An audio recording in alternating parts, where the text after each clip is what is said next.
내년에도 식료품비 상승세가 지속될 거란 어두운 전망이 나왔습니다. 델하우지 대학이 발표한 캐나다 식료품 가격 전망 보고서에 따르면 2023년 식료품비는 평균 5%에서 최대 7% 인상이 예상됩니다. 올해 이미 10% 넘게 올랐는데 이런 상승세가 내년까지 이어지는 겁니다. 보고서는 내년 상반기까지 상승세가 계속되다가 하반기 들어 다소 내려갈 것으로 전망했습니다. 이를 기준으로 4인 가족의 경우 연간 식료품비는 16,288달러에 달해 올해보다 1,065달러가 더 들고, 자녀가 없는 부부의 식품비는 7,700여 달러, 홀로 사는 40대 여성 3,740달러, 남성은 4,168달러가 예상됩니다. 이 같은 상승세는 기후변화와 전쟁, 에너지 비용 상승, 코로나19의 지속적인 영향, 인플레이션이 복합적으로 작용했으며 루니 약세 또한 미국산 등의 수입 가격을 올리고 있습니다. 올해 초엔 미화 1달러에 루니 80센트 이상이었는데 10월엔 72.17센트까지 떨어졌고 최근엔 74센트를 맴돌고 있습니다. 이번 보고서에 따르면 내년엔 야채 가격이 가장 많이 오를 전망입니다. 야채는 6%에서 최대 8%까지 오르고 베이커리와 유제품, 육류 가격은 5에서 7%, 과일 3에서 5%, 해산물도 최대 6% 오를 것으로 예상됩니다. 외식 비용도 오르기는 하지만 4에서 6%로 장바구니 물가보단 낮은 수준입니다. 휘발유, 주거비 등 모든 것이 오른 가운데 가계 지출에서 쉽게 줄일 수 없는 식료품비 가격이 계속 오를 거란 전망이 나오면서 서민들의 부담은 깊어지고 있습니다.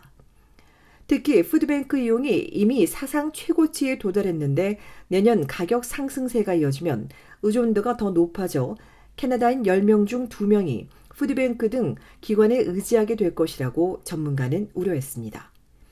또 전단지와 쿠폰, 대량 구매, 식량 구조 앱 등 식료품비를 줄이기 위한 가정의 부지런한 노력도 계속 증가할 것으로 예상했습니다. 이런 가운데 연방중앙은행이 오는 수요일 또 한 번 기준금리를 인상할 것으로 전해지는데 전문가들은 0.25%포인트 또는 0.5%포인트 인상을 예측했습니다. 한편 경기 침체와 소비자 인식, 부채 등은 식료품비 가격을 낮추는 요인으로 꼽히고 있습니다.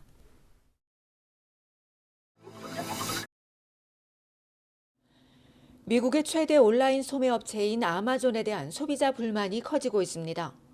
주문한 제품이 제대로 도착하지 않아 돌려보내고 환불을 요구했는데 마치 고객이 속이는 것처럼 대응하며 환불을 거부하고 있는 겁니다.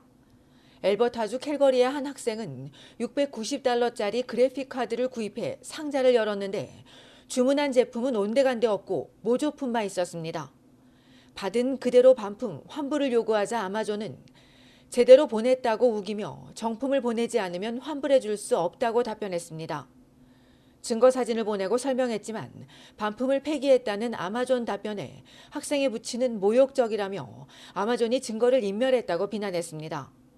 아마존은 CBC 고 퍼블릭 팀이 문의하자 바로 전액을 환불해주고 환불 지연에 사과도 했습니다. 200달러짜리 시티즌 시계를 산 온타리오 주민도 화면이 너무 어두워 반품했는데 오래된 모델이라며 역시 정품을 보내야 환불 가능하다고 답했습니다. 이후 반품 폐기 사실을 알게 된 고객이 너무 화가 나 $10,000 소송을 제기하겠다고 협박하자 그제서야 환불해줬습니다. 700달러짜리 램을 주문한 남성은 포장이 이미 뜯겨져 있었고 주문량 절반이 누락돼 반품한 뒤 다시 받았는데 아마존이 추가 비용을 청구하겠다고 해 아직도 문제가 해결되지 않았습니다. 이처럼 소비자 불만이 커지자 전문가는 직원들을 구조조정하고 성장이 둔화했기 때문에 이를 처리할 시간이나 자원이 없을 것이라고 설명했습니다. 특히나 반품한 품목을 폐기했다는 아마존의 답변은 고객과의 논쟁을 여기서 끝내려는 의도라고 지적했습니다. 때문에 이런 문제가 우려된다면 포장을 풀기 전부터 내용물을 확인할 때까지의 전 과정을 촬영해 두는 것이 도움이 된다고 전문가는 권고했습니다. 한편 아마존의 충성 고객이었지만 반품이나 환불을 두고 문제를 겪은 이들은 너무 실망스럽다며 앞으로는 아마존 대신 지역 매장을 이용할 것이라고 강조했습니다.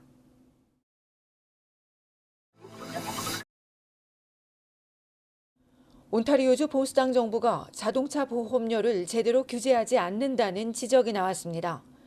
온주 감사원 연례보고서에 따르면 온주의 자동차 보험료는 2017년부터 2021년까지 4년 동안 14%나 뛰었습니다. 2021년 온주의 평균 자동차 보험료는 연간 1,642달러입니다. 교통사고 부상률이 전국에서 가장 낮은데도 불구하고 보험료는 가장 비싼 겁니다. 감사원은 지난 10년 동안 차 보험료를 개선하고 비용을 낮추기 위해 여러 차례 건의했지만 온주 정부가 거의 반영하지 않았다고 지적했습니다. 그러면서 공용화를 통해 개선한 브리티시 컬럼비아주와 서스케초완주와 같이 온주도 운전자들의 부담을 덜어주는 방안을 적극 검토해야 한다고 덧붙였습니다. 온주는 또한 거주 지역에 따라 차 보험료가 극명한 차이를 보였습니다. 같은 차 같은 운전 기록을 가지고 온주 10곳을 대상으로 보험료 실태를 확인한 결과 런던에선 차 보험료가 연간 1,200달러에 불과한데 브램튼 거주 운전자는 연간 3,350달러를 내야 했습니다. 이 밖에도 온주는 무과실 시스템을 도입했으나 사고 이후 과실 운전자를 대상으로 한 소송 비용 탓에 보험료가 뛰어오르고 있다고 밝혔습니다. 2019년 예산에서 온주 정부가 차 보험료를 낮춘다고 약속했지만 거의 진전이 없었다고도 덧붙였습니다. 이어 올 초 온타리오 금융서비스 규제 당국이 분석한 바에 따르면 보험료 산정 시스템에 대한 전면적인 재검토를 통해 GTA 지역 거주지별 차별을 없앨 경우 보험료가 평균 543달러 내려갈 수 있습니다. 반대로 오타와 지역 운전자는 503달러를 더 지불할 수도 있는데 이를 위해 규제 당국이 온주 재무부에 자동차 보험 업계에 대한 권한 강화를 요청했으나 재무부가 부정적인 우려를 제기했다고 감사원은 전했습니다. 감사원에 따르면 결국 규제 당국이나 재무부 어느 한 곳도 차 보험료를 낮추기 위한 일을 하지 않은 것으로 보입니다.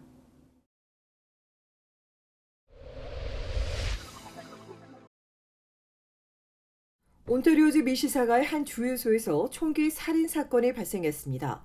필적 경찰에 따르면 지난 토요일 밤 10시 40분쯤 브리타니아 로드 웨스트와 크레디퓨 로드에 있는 페트로 캐나다에서 21세 여성이 수차례 총에 맞고 그 자리에서 숨졌습니다. 이 주유소 직원으로 알려진 브램튼에 거주하는 페븐 프리티 코어 씨는 건물 내부가 아닌 주유소에서 일하다 변을 당했으며 경찰은 당시 주유소에 다른 시민들이 있었는데 범인이 숨진 여성만을 노리고 총을 쏜 것으로 보인다고 전했습니다. 짙은 색 상하이를 입고 달아난 용의자를 쫓고 있다는 살인사건 전담팀은 현장을 중심으로 증거 등을 확보하는 한편 숨진 여성의 배경 등을 조사하고 있다며 이번 사건에 대해 알고 있거나 대시캠 영상을 소지한 주민들의 적극적인 제보를 요청했습니다.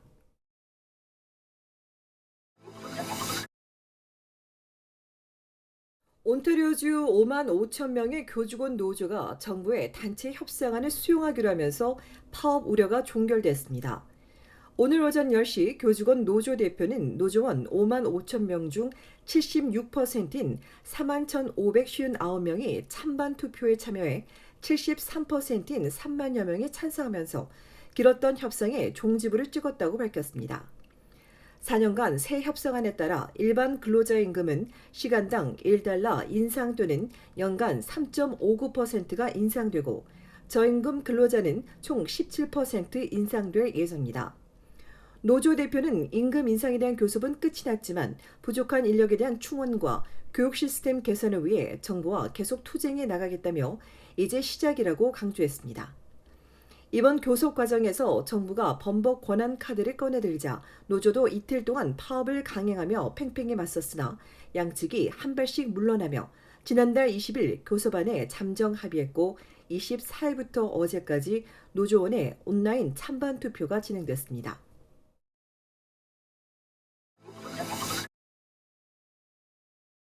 온타리오주의 원격 진료가 사라지고 있습니다. 온주 정부가 지난 1일부터 환자당 원격 진료비를 화상진료 20달러, 전화진료 15달러로 대폭 삭감하자 원격 진료를 해오던 의사들이 이를 중단하고 대면 진료에 집중하기 시작했습니다. 코로나 팬데믹 기간 동안 정부는 원격 진료비를 대면료와 같은 80달러를 지불해 온 바 있습니다. 이처럼 정부가 진료비를 대폭 삭감하자 보건의료 전문가들은 가저이가 없는 온주민이 180만 명에 달하고 진료받기 어려워 원격 진료에 의존하는 소외된 지역도 있다며 이번 조치로 인해 의료 공백이 발생할 것이라고 우려했습니다.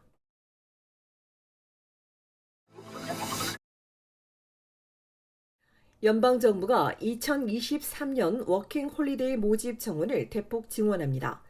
최근 연방정부는 워킹 홀리데이 프로그램 선발 인원수를 20% 늘려 15,000여 개의 자리를 추가한다며 오는 1월 9일부터 신청을 개시할 계획이라고 밝혔습니다.